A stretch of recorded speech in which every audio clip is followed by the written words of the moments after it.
Hello student, आशा करते हैं आप लोग बहुत अच्छे होंगे। आज के इस ऑनलाइन सेशन में आप लोगों का बहुत बहुत स्वागत है। तो पिछले क्लास में हम लोगों ने फिनाल कवर कर लिया था। फिनाल का पूरा डिटेल से स्टडी हम लोगों ने कर लिया था पिछले क्लास में। आज की इस क्लास में हम लोग ईथर के बारे में पढ़ रहे हैं, जो कि लेसर का नाम जो है इसमें एल्कोहल, फिनाल और ईथर। एल्कोहल हमने कवर कर लिया है, फिनाल भी हमने कवर कर लिया है। आज की इस क्लास में हम लोग ईथर की शुरुआत करने वाले हैं। ईथर क्या होता है, कैसे बनाया जाता है, इसका नॉमेनक्लेचर क्या होता है, और जो है कि बहुत सारे टॉपिक इस ईथर वाले चैप्टर में हम लोग कवर करेंगे। तो ये भी बहुत ही ज्यादा इंपॉर्टेंट है, तो आप इसको ध्यान से देखिएगा। और अगर कहीं पे भी डाउट होगा तो आप कमेंट बॉक्स में पूछ सकते हैं कि यहाँ पे हमको कोई समस्या हो रही है, या फिर यहाँ पे एक बार रिपीट कर दीजिए, तो उसको हम जो है कि रिपीट करने का प्रयास करेंगे, आप लोगों की समस्या का समाधान करने का प्रयास करेंगे। ठीक है, तो चलिए आज हम लोग इस वीडियो की शुरुआत करते हैं। इसमें हम लोग आज देखेंगे ईथर क्या होता है, यानी कि ईथर का इंट्रोडक्शन के बारे में हम लोग देखेंगे, और ईथर का नॉमेनक्लेचर भी आज की क्लास में हम लोगों ने कवर करेंगे। ठीक है, चलिए देखिए क्या है ईथर है। ठीक, क्या है ईथर। अब ईथर क्या होता है, जैसे आप जानते हैं ऑक्सीजन जो होता है, ऑक्सीजन की वैलेंसी कितनी होती है, 2 होती है। यानी ऑक्सीजन जो होता है वह 2 बॉन्ड का फॉर्मेशन करता है, वह 2 बॉन्ड बनाता है। ठीक है ना, जैसे ये ऑक्सीजन है, ये कितना बॉन्ड बनाता है, 2 बॉन्ड बनाता है। अब आप बोलेंगे हमको ये कैसे पता, अब बोलेंगे आप कि हमको ये कैसे पता कि ऑक्सीजन 2 बॉन्ड बनाता है। तो जिसको नहीं पता है उसके लिए हम बता दें। देखिए, जो ऑक्सीजन होता है इसका परमाणु क्रमांक होता है 8। तो जब हम इसका इलेक्ट्रॉनिक विन्यास करते हैं तो मिल जाता है 1s2 2s2 2p, कितना मिल जाएगा यहाँ पे 4 मिल जाएगा। कितना मिल जाएगा 4। यानी कि इसका जो इलेक्ट्रॉनिक कॉन्फ़िगरेशन होगा, इसका जो इलेक्ट्रॉनिक विन्यास होगा वो क्या हो जाएगा 1s2 2s2 2p क्या हो जाएगा 4 हो जाएगा। अब जरा चेक करिए इसके आउटर मोस्ट सेल में कितने इलेक्ट्रॉन है, यानी इसके बाहरी कोश में कितने इलेक्ट्रॉन है, 6 इलेक्ट्रॉन, 2 यहाँ पे और 4 यहाँ पे, टोटल कितना हो गया 6 हो गया। यानी कि जो ऑक्सीजन होता है, ऑक्सीजन के बाहरी कोश में कितना इलेक्ट्रॉन होता है, 6 इलेक्ट्रॉन होता है। अब एक बात यहाँ पे बताइए, जो ऑक्सीजन है इसको अपना अष्टक कंप्लीट करने के लिए कितना इलेक्ट्रॉन चाहिए, इसको अपना अष्टक पूर्ण करने के लिए कितना इलेक्ट्रॉन चाहिए। अब आप बोलेंगे अष्टक क्या होता है, अष्टक नियम क्या होता है। तो देखिए, जैसे कोई भी एलिमेंट होते हैं, कोई भी तत्व या फिर परमाणु जो होता है, वो अपने बाहरी कोश में चाहता है कि 8 इलेक्ट्रॉन कंप्लीट कर ले। जब बाहरी कोश में 8 इलेक्ट्रॉन हो जाता है तो क्या होता है, न्यूट्रल हो जाता है, यानी कि उदासीन हो जाता है। ठीक ना, यानी कि ये 8 इलेक्ट्रॉन बाहरी कोश में 8 इलेक्ट्रॉन पूरा करने के लिए जो नियम अप्लाई किया जाता है, जो नियम यानी कि अपनाया जाता है, वही नियम क्या कहलाता है, अष्टक नियम कहलाता है, यानी कि ऑक्टेट रूल कहलाता है। बात समझ में आ गई ना, यानी कि इसको हर हाल में इलेक्ट्रॉन चाहिए ही चाहिए, और ऑक्टेट इसका कंप्लीट होना ही चाहिए। जब तक इसका ऑक्टेट कंप्लीट नहीं होगा तो ये जो है कि न्यूट्रल नहीं हो पाएगा। बात समझ में आ गई ना, तो ये होता है यानी कि अष्टक नियम, ऑक्टेट रूल होता है। उसी तरीके से ऑक्सीजन भी ये चाहता है कि हमारे पास तो भैया 6 इलेक्ट्रॉन है, कहीं से अगर 2 इलेक्ट्रॉन हमको मिल जाए तो हमारी भूख जो है कि शांत हो सकती है। जो इलेक्ट्रॉन की भूख थी वो हमारी भूख जो है कि शांत हो जाएगी। कितना इलेक्ट्रॉन, 2 इलेक्ट्रॉन, यानी कि 2 रोटी अगर यह खा लेगा तो ये इसकी भूख क्या हो जाएगी, शांत हो जाएगी, अर्थात ये क्या हो जाएगा, न्यूट्रल हो जाएगा। बात समझ में आ गई ना, तो ये क्या करेगा, 2 इलेक्ट्रॉन को ग्रहण करेगा, अर्थात ये 2 बॉन्ड का फॉर्मेशन करेगा। यानी कि जो ऑक्सीजन है यह 2 बॉन्ड बनाएगा, इसकी वैलेंसी क्या हो जाएगी बाबू, 2 हो जाएगी, यानी कि यह 2 बॉन्ड का फॉर्मेशन करेगा। ठीक है, अब जरा ध्यान से देखिए, ये जो ऑक्सीजन है अगर इसके इधर हम लोग R ग्रुप लगा दें, इधर भी अगर हम लोग R ग्रुप लगा दें, अब ये R क्या बला है, यहां से ये R का मतलब यहां पे क्या है, ठीक ना, R का मतलब तो रेट होता है, ठीक ना, रेस्ट होता है। बात समझ में आ गई ना, इस R का मतलब बहुत सारा, ढेर सारा है यहाँ पे, लेकिन ये यहाँ पे जो हम लोग R का मतलब यूज करेंगे, ये R होता है एल्किल ग्रुप। ये R क्या होता है, एल्किल ग्रुप होता है, जिसमें क्या आता है, CH3 आता है, C2H5 आता है। ठीक ना, अगर आपको ये समस्या हो रही है तो हम यहाँ पे इसका सामान्य सूत्र बता दे रहे हैं। देखिए, जो एल्किल होता है, एल्किल का जो सामान्य सूत्र होता है वो होता है बाबू CnH2n+1। अब यहां पे अगर आप n बराबर 1 2 3 4 5 6 7 8 रखते जाएंगे तो इस कार्बन का यानी कि ये जो एल्किल ग्रुप है ये मिलता चला जाएगा। जैसे देखिए अगर हम यहाँ पे n बराबर 1 रख दें, यानी कि यहाँ पे जो कार्बन है वो कार्बन अगर हम 1 रख दें तो क्या मिलेगा, जरा इसको ध्यान से देखिए। यहाँ पे क्या हो जाएगा, C1 हो जाएगा। यहाँ पे क्या मिलेगा, H2n हो जाएगा, यानी कि H2 इंटू 1 का मान, यानी कि n का मान कितना है 1 है, और यहाँ पे प्लस में 1। इसको जब आप सॉल्व करेंगे तो क्या मिलेगा, C1 और H कितना मिलेगा, 2 1 के 2 और 1 3, यानी कि CH3 मिलेगा। अब इसका नाम क्या हो जाएगा बाबू, इसका नाम हो जाएगा मेथिल। इसका नाम क्या हो जाएगा, मेथिल, यानी इसको हम लोग क्या बोलेंगे, मेथिल बोलेंगे। उसी तरीके से अगर 2 रखेंगे तो हमको क्या मिलेगा, C2H5 मिलेगा। अब इसका नाम क्या हो जाएगा, एथिल हो जाएगा। इसका नाम क्या हो जाएगा, एथिल हो जाएगा। अगर आप 3 कार्बन रखेंगे तो क्या मिलेगा, C3H7 मिलेगा। बात समझ में आ गई है। तो अगर आप 3 कार्बन रख रहे हैं तो क्या मिलेगा, 3 दूना के 6 एक साथ 7 कार्बन मिलेगा, यानी कि 7 हाइड्रोजन मिलेगा, C3H7 हो जाएगा। अब इसको हम लोग क्या बोलेंगे, प्रोपिल बोलेंगे। क्या बोलेंगे, प्रोपिल बोलेंगे। बात समझ में आ गई ना। तो अगर आप कितने कार्बन को क्या बोलते हैं, या फिर एल्केन क्या होता है, एल्कीन क्या होता है, एल्काइन क्या होता है, अगर आपको समझना है, अगर आपको पढ़ना है डिटेल से, अच्छी तरीके से समझना है, तो प्लेलिस्ट बनी हुई है, प्लेलिस्ट में जाइए, वहां पे चेक कर लीजिए। वहां पे एल्केन, एल्कीन और एल्काइन के बारे में कंप्लीट जो है कि वीडियो अपलोडेड है हमारी प्लेलिस्ट पर। ठीक है, जाइए आप वहां पे सीन कर लीजिए अगर आपको यहाँ पे कोई भी समस्या या फिर डाउट हो रहा है तो। क्लियर ना। देखिए तो ये है R।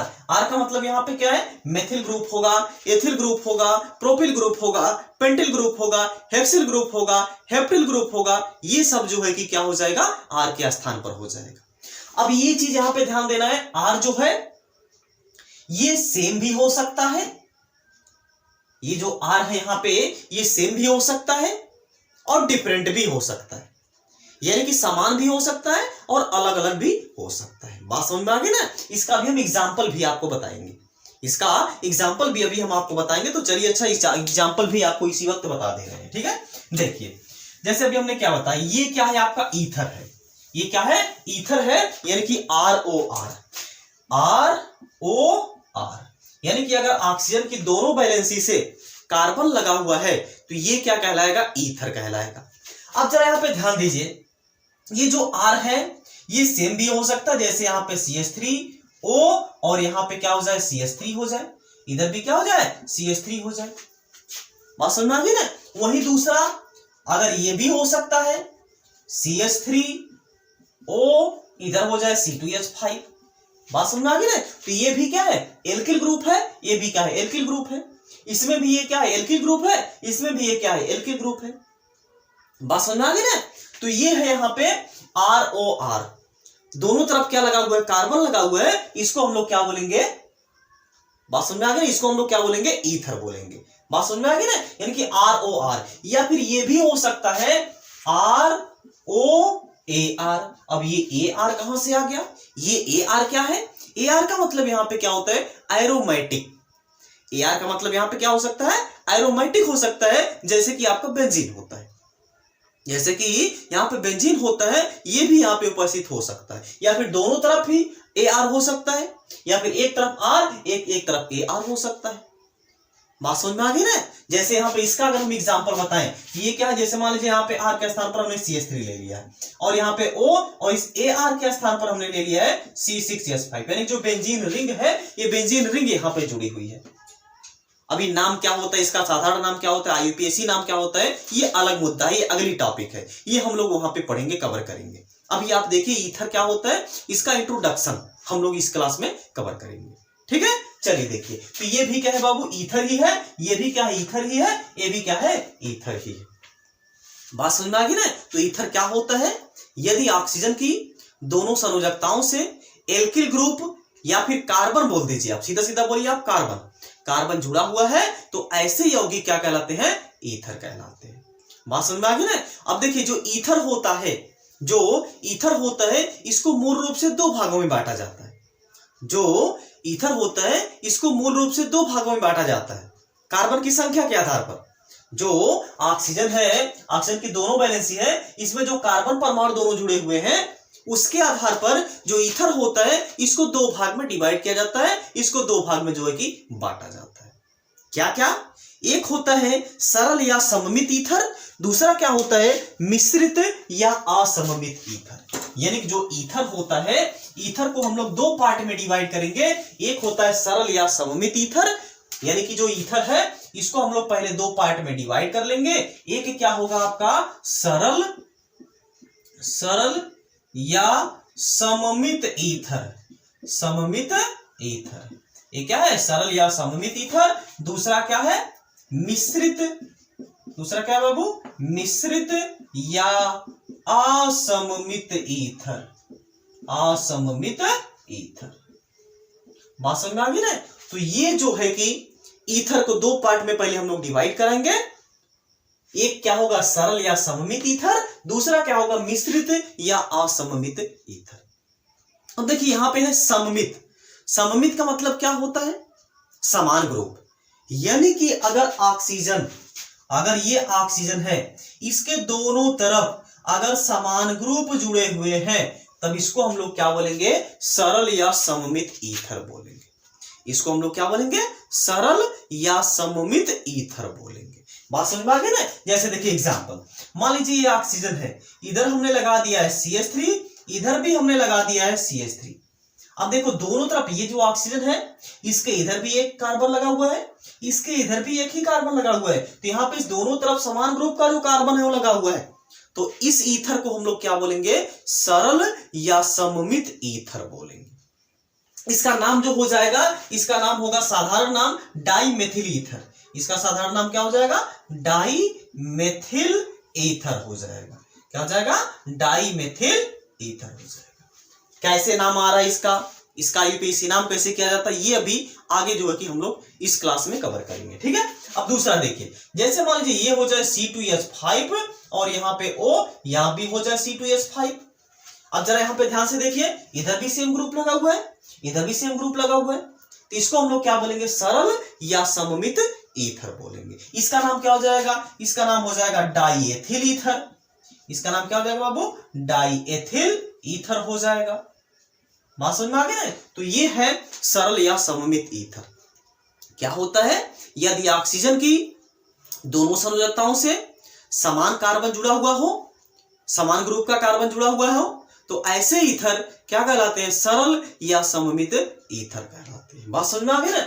अब दूसरा क्या है मिश्रित या असममित ईथर। अब भैया क्या करना है इसका उल्टा कर लेना है, यानी कि अगर ऑक्सीजन है इसके एक तरफ अगर R ग्रुप लग गया, दूसरी तरफ अगर R' ग्रुप लग गया।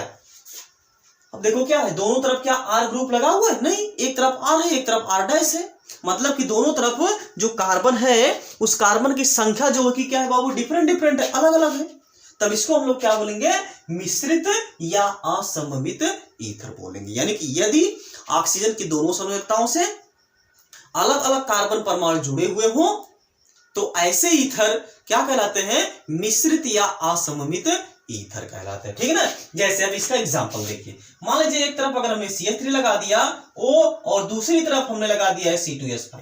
अब इसका नाम क्या हो जाएगा, इसका नाम हो जाएगा बाबू एथिल मेथिल ईथर।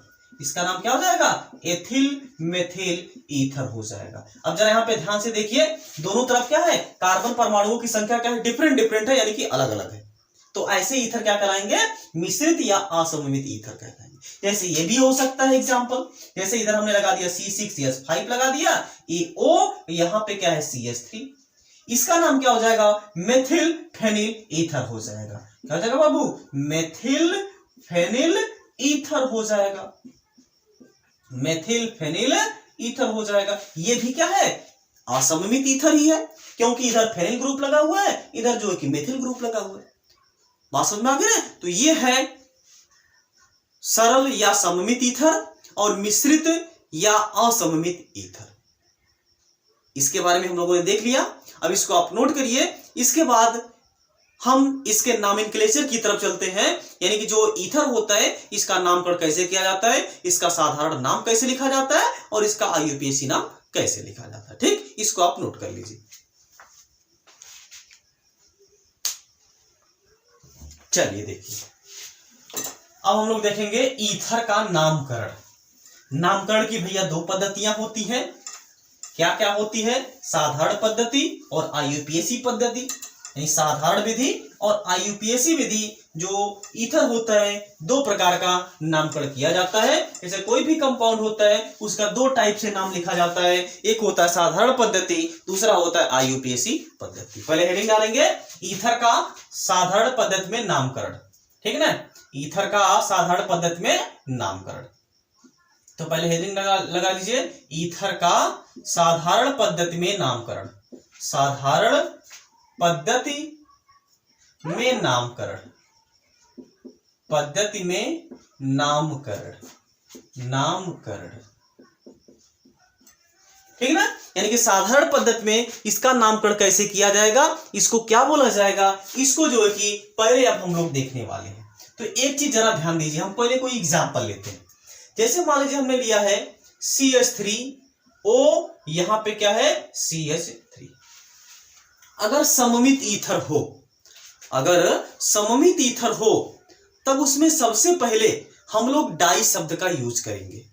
अगर सरल या सममित ईथर है, क्या होता है सरल या सममित ईथर, अभी इसके पहले हम आपको बताएं कि अगर दोनों तरफ ऑक्सीजन के समान कार्बन जुड़ा हुआ है, समान ग्रुप जुड़ा हुआ है, तो ऐसे ईथर क्या कहलाते हैं, सरल या सममित ईथर कहलाते हैं। तो अगर सरल या सममित ईथर है तब इसमें सबसे पहले हम लोग डाई शब्द का यूज करेंगे। डाई का मतलब होता है बाबू दो।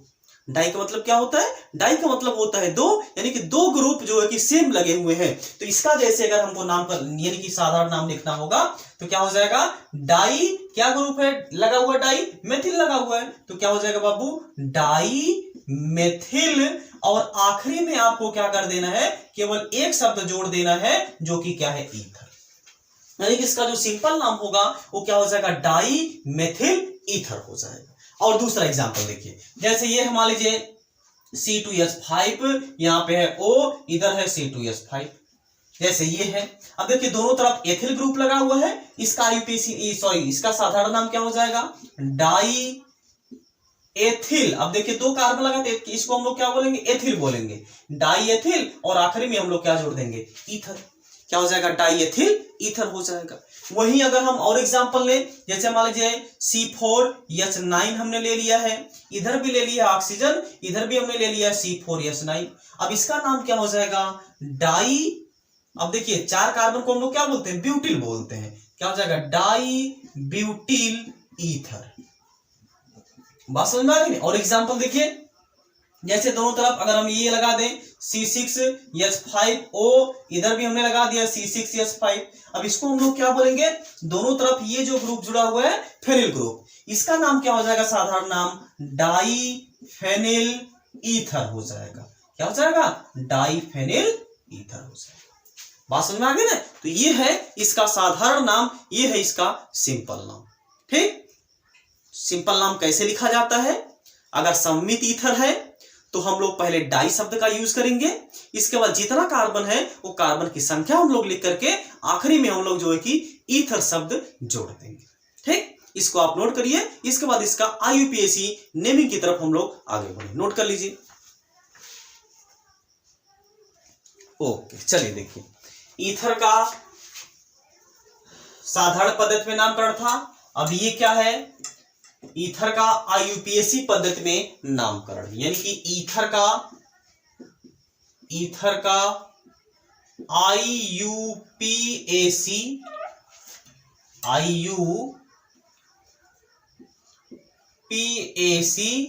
पद्धति में नामकरण, यानी कि ईथर का आईयूपीएसी पद्धति में नामकरण। इसका आईयूपीएसी का पूरा नाम जानते ही होंगे, क्या होता है, international union pure of applied chemistry होता है। ठीक है, तो ये है। अब जैसे यही एग्जांपल हमने लिखा है, इसका हम आपको आईयूपीएसी नाम भी बता देते हैं। ठीक है ना। अच्छा हाँ, एक चीज में छूट रहा है, अगर असममित ईथर है, अगर असममित ईथर है तो असममित ईथर का हम लोग नामकरण कैसे करेंगे, साधारण नाम। देखिए इसमें भी हम एक आखिरी एग्जांपल ले लेते हैं। जैसे ये एग्जांपल है, मान लीजिए एक तरफ हमने लगा दिया CH3O, दूसरी तरफ हमने लगा दिया है C3H7 लगा दिया। अब इसका अगर आपको साधारण नाम लिखना होगा तब हम लोग कैसे लिखेंगे, ये देखिए कैसा ईथर है, असममित ईथर है, क्योंकि इधर और इधर दोनों तरफ कार्बन की जो संख्या है वो क्या डिफरेंट डिफरेंट है, यानी कि ऑक्सीजन के दोनों तरफ डिफरेंट डिफरेंट यानी अलग अलग ग्रुप लगे हुए हैं। तो ये क्या है, असममित ईथर है यानी कि मिश्रित ईथर है। इसका नामकरण करने के लिए हम लोग सबसे पहले क्या करेंगे, जिधर कार्बन की संख्या ज्यादा रहेगी, जिधर कार्बन की संख्या ज्यादा रहेगी सबसे पहले हम लोग उसका नाम लिखेंगे। जिधर कार्बन की संख्या ज्यादा रहेगी सबसे पहले हम लोग उसका नाम लिखेंगे, इसके बाद कम वाले संख्या यानी कार्बन परमाणु का नाम लिखेंगे, इसके बाद अंत में हम लोग क्या जोड़ देंगे, वही पिछला ईथर जोड़ देंगे। क्या क्या यानी क्या बोला हमने, एक बार फिर से रिपीट कर रहे हैं कि जिधर कार्बन की संख्या ज्यादा रहेगी सबसे पहले हम लोग उसका नाम लिखेंगे, इसके बाद कम कार्बन वाले परमाणु का नाम लिखेंगे, इसके बाद आखिरी में हम लोग क्या जोड़ देंगे, ईथर शब्द जोड़ देंगे। जैसे ये देखिए, अब इसका साधारण नाम क्या हो जाएगा, प्रोपिल। देखिए 3 कार्बन है तो क्या हो जाएगा, प्रोपिल हो जाएगा, ये हो जाएगा प्रोपिल। इसके बाद फिर यहाँ पे क्या हो जाएगा, मेथिल, और ये क्या हो जाएगा, अंत में हम लोग क्या जोड़ देंगे, बस केवल एक शब्द जोड़ देंगे जो कि क्या है बाबू, ईथर है। बात समझ में आ गई। अब ये साधारण नाम ही चल रहा है, ध्यान दीजिएगा, आईयूपीएसी नाम अभी आपको नहीं बताए हैं, पहले ये साधारण नाम ही चल रहा है, साधारण नाम ही पहले कवर करिए, ठीक है। चलिए देखिए, अब जैसे और एग्जांपल हम आपको दे देते हैं। जैसे मान लीजिए ये है C2H5, इधर है O, इधर मान लीजिए है C4H9 है। अब देखिए किधर कार्बन की संख्या ज्यादा है, इधर कार्बन की संख्या ज्यादा है, तो सबसे पहले नामकरण हम लोग इसी का लिखेंगे। तो ये क्या है, 4 को हम लोग क्या बोलते हैं, ब्यूट बोलते हैं, तो क्या हो जाएगा, ब्यूटिल हो जाएगा। क्या हो जाएगा बाबू, ब्यूटिल। इसके बाद 2 कार्बन है तो क्या हो जाएगा, सॉरी C2H5, सही है, ठीक है ना, यानी 2 कार्बन क्या हो जाएगा, एथिल हो जाएगा। इसके बाद फिर अंत में हम लोग वही शब्द जोड़ेंगे जो कि क्या है, ईथर है, यानी इसका नाम क्या हो जाएगा, ब्यूटिल एथिल ईथर हो जाएगा। ठीक, इसको आप नोट करिए, इसके बाद हम इसका आईयूपीएसी नॉमेनक्लेचर बताएं, ठीक है, नोट करिए इसको। ओके, चलिए देखिए, इसी का हम आईयूपीएसी नाम भी बता दे रहे हैं, इसी का जो एग्जाम्पल यहां पे लिखा गया है इसी का हम आईयूपीएसी नॉमेनक्लेचर भी बता दे रहे हैं, और कुछ एग्जाम्पल जो कि हम आपको करवा दे रहे हैं, ठीक है। देखिए अब एक चीज जरा ध्यान दीजिए, जो ईथर होता है इसका आईयूपीएसी नाम जो होता है वह एल्काक्सी एल्केन के रूप में किया जाता है।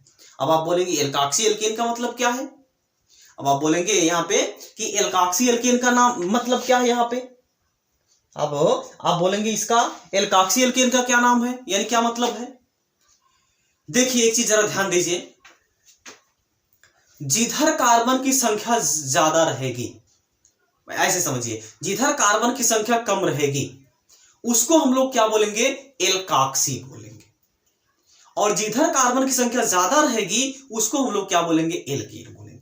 यानी ऑक्सीजन के दोनों संयोजकताओं से, ऑक्सीजन की दोनों संयोजकताओं से, ये हम असममित ईथर की बात कर रहे हैं। सममित है तो भाई क्या है, इसका सेम है, बिल्कुल आपको नहीं घबराना है। अगर सममित ईथर है तब तो आपको कुछ सोचना ही नहीं है। जैसे एग्जांपल देखिए, सममित ईथर जैसे ये देखो है, चाहे जिसको आप एल्काक्सी बोलिए चाहे जिसको आप एल्केन बोल लीजिए। जैसे ये है, इसका आईयूपीएसी नाम क्या हो जाएगा, मेथाक्सी। एक कार्बन क्या बोलेंगे इसको, मेथ, इसमें हम लोग क्या जोड़ देंगे, ऑक्सी जोड़ देंगे, मेथ में हम लोग ऑक्सी जोड़ देंगे तो क्या हो जाएगा बाबू, मेथाक्सी हो जाएगा। ये क्या हो जाएगा, मेथाक्सी, ये क्या है, मेथाक्सी। इसके बाद इधर भी एक कार्बन है तो क्या हो जाएगा बाबू, मेथेन। इसको हम कोष्टक में बंद कर दे रहे हैं आईयूपीएसी नाम है, ये क्या हो जाएगा, मेथाक्सी मेथेन हो जाएगा। उसी तरीके से इसका नाम बता दीजिए, इसका नाम क्या है बाबू, इसका नाम क्या हो जाएगा बताइए, 2 कार्बन है इधर भी, 2 कार्बन इधर भी है, सममित ईथर है, तो इसका नाम क्या हो जाएगा, एथाक्सी। इसका नाम क्या हो जाएगा, एथाक्सी। इसके बाद फिर क्या हो जाएगा, एथेन हो जाएगा। बात समझ में आ गई ना, तो ये है एथाक्सी और एथेन हो जाएगा। बात समझ में आ गई ना। अब इसके बाद ये देखिए जैसे है, अब इसका आईयूपीएसी नाम क्या हो जाएगा, C4H9 OC4H9। ये क्या है, इसका 4 कार्बन हम लोग क्या बोल देंगे, ब्यूट बोलते हैं, इसमें ऑक्सी जोड़ देंगे तो क्या हो जाएगा, ये ब्यूटाक्सी हो जाएगा। ये क्या हो जाएगा, ब्यूटाक्सी हो जाएगा। इसके बाद फिर इसमें हम लोग क्या जोड़ देंगे, ब्यूटेन जोड़ देंगे, तो ये क्या हो जाएगा, ब्यूटाक्सी ब्यूटेन।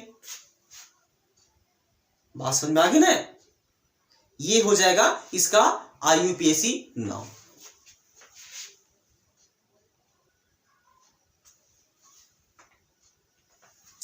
हो गया। चलिए देखिए, ये तो सममित ईथर की आईयूपीएसी नाम था। अब हम लोग कुछ और एग्जांपल लेते हैं जो कि असममित ईथर है, ठीक है ना। अब हम लोग असममित ईथर का आईयूपीएसी नाम करना सीखते हैं, ठीक है। ये तो था सममित ईथर के बारे में। सममित ईथर क्या होता है, उसका आईयूपीएसी नाम कैसे किया जाता है, ठीक है। अब हम लोग कोई असममित ईथर का एग्जांपल लेते हैं, तब उसमें हम लोग देखते हैं इसका आईयूपीएसी नाम कैसे किया जाएगा, ठीक है। देखिए जैसे एग्जांपल यहाँ पे C4H9 है, यहाँ पे O है, इधर हमने लगा दिया CH3। अब ये देखिए ये क्या है, असममित ईथर है। तो एक चीज जरा यहाँ पे ध्यान दीजिए, जिसकी संख्या जिस यानी कि जिधर कार्बन की संख्या कम रहेगी उसमें हम लोग ऑक्सी शब्द जोड़ देंगे। जैसे आप साधारण नाम में क्या देखे थे, सबसे पहले हम लोग क्या लगाते थे, जिसका संख्या ज्यादा है, जिधर कार्बन की संख्या ज्यादा है उसको हम लोग लिखते थे। लेकिन इसमें क्या होगा, जिसमें यानी कि जिधर कार्बन की संख्या कम होगी उसमें हम लोग क्या जोड़ देंगे, ऑक्सी जोड़ेंगे पहले। उसके बाद फिर जो ज्यादा है उसको हम लोग क्या बोलेंगे, एल्केन बोलेंगे। जैसे इसका अगर आपको आईयूपीएसी नाम करना होगा तो क्या हो जाएगा, मेथॉक्सी। क्या हो जाएगा बाबू, मेथॉक्सी। इसके बाद फिर ये क्या है, ब्यूटेन है, ये क्या हो जाएगा, ब्यूटेन। अगर इसका हम लोग साधारण नाम बोलते हैं, इसका ये हम आईयूपीएसी नाम हम लिखे कोष्टक में, ठीक है ना। अगर इसका साधारण नाम बोलते हैं तो ये क्या हो जाता, ब्यूटिल। ये क्या हो जाता, ब्यूटिल। इसके बाद फिर मेथिल, इसके बाद फिर हम लोग क्या लगा देते, आखिरी में ईथर लगा देते। ये है इसका साधारण नाम। ये क्या है, इसका साधारण नाम है। ये क्या है, इसका आईयूपीएसी नाम है। बात समझ में आ गई। और एग्जांपल देख लीजिए, जैसे ये है C2H5 है, इधर है O, इधर है मान लीजिए CH3 है। और एक एग्जांपल देख लीजिए, ये पहला एग्जांपल, ये दो एग्जांपल हम लोग कर लेते हैं। जैसे दूसरा एग्जांपल, इधर है C3H7 है, इधर है O, इधर है C7, H कितना है, 7 दूना के 14 1 15 यानी कि H15। यही दो एग्जांपल हम लोग देख लेते हैं। इसका अगर हम लोग आईयूपीएसी नाम लिखेंगे तो क्या हो जाएगा, अभी हमने क्या बताया, इधर कार्बन की संख्या कम है उसमें हम लोग को क्या जोड़ देना है, ऑक्सी जोड़ देंगे, ठीक। तो ये है एक कार्बन, इधर है दो कार्बन, इसमें किसमें ऑक्सी जुड़ाएगा, इसमें ऑक्सी जुड़ेगा, तो क्या हो जाएगा, मेथॉक्सी। ये क्या हो जाएगा, मेथॉक्सी। इसके बाद फिर क्या हो जाएगा, एथेन हो जाएगा। ये है इसका आईयूपीएसी नाम। साधारण नाम इसका क्या हो जाएगा, एथिल।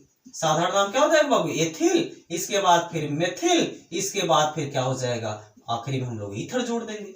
ये है इसका आईयूपीएसी नाम। जब हम लोग लिखेंगे तो कम वाले कार्बन में ऑक्सी जोड़ देना है। ये क्या है, प्रोप यानी प्रोपाक्सी हो जाएगा। ये क्या हो जाएगा बाबू, प्रोपाक्सी हो जाएगा। इसके बाद फिर क्या हो जाएगा, हेप्टेन। प्रोपाक्सी हेप्टेन हो जाएगा। ये है इसका आईयूपीएसी नाम। साधारण नाम बोलेंगे तो क्या हो जाएगा, हेप्टिल। ये है इसका आईयूपीएसी नाम। साधारण नाम क्या हो जाएगा इसका बाबू, हेप्टिल हो जाएगा। इसके बाद फिर क्या हो जाएगा, प्रोपिल हो जाएगा। इसके बाद फिर अंत में हम लोग शब्द जोड़ देंगे क्या, ईथर। ये है इसका साधारण नाम। तो आज की क्लास में हम लोगों ने आईयूपीएसी नाम, साधारण नाम और इसका इंट्रोडक्शन हम लोगों ने देखा। अब अगली क्लास में हम लोग इसके बनाने की विधि देखेंगे। तो आज की क्लास में बस इतना ही। अब मिलते हैं हम लोग नेक्स्ट क्लास में। तब तक आप लोग जहां पर भी रहिए, स्वस्थ रहिए, मस्त रहिए, अपने माता पिता का ख्याल रखिए। अब मिलते हैं नेक्स्ट क्लास में। जय हिंद, जय भारत।